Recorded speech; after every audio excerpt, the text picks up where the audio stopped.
तर आजच्या मंत्रिमंडळ बैठकीत आणखी एक महत्त्वपूर्ण निर्णय झाला, तो म्हणजे नगराध्यक्षांचा कालावधी आता 2.5 ऐवजी 5 वर्षांचा केला गेलाय। पुन्हा एकदा जाऊयात, राजू सोनावणे सध्या आपल्या सोबत आहेत। राजू, हा निर्णय घेण्यामागचं कारण काय होतं आणि त्याचा कसा फायदा होईल?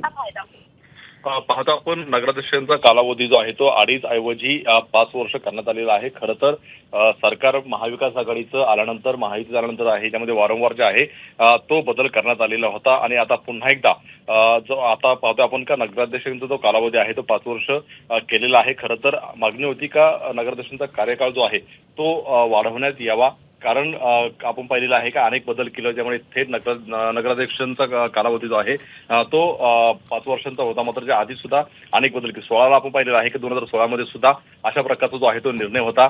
थेट जनतेतून नगराध्यक्ष निवड होणार असल्याने त्यांचा कार्यकाळ आणि संपूर्ण जे आहे ते वाढवावं अशा प्रकारची मागणी होती। त्यामुळे आता हा 2.5 ऐवजी 5 वर्ष केलेला आहे, कारण आता विधानसभेच्या निवडणुका झाल्यानंतर जिल्हा परिषद असणार आहे, त्याचप्रमाणे पंचायत समित्या आहेत, महापालिका आहे, यांच्या निवडणूक होणार आहे। त्यामुळे कुठेतरी हा निर्णय घेताना आपल्याला पाहायला मिळतोय।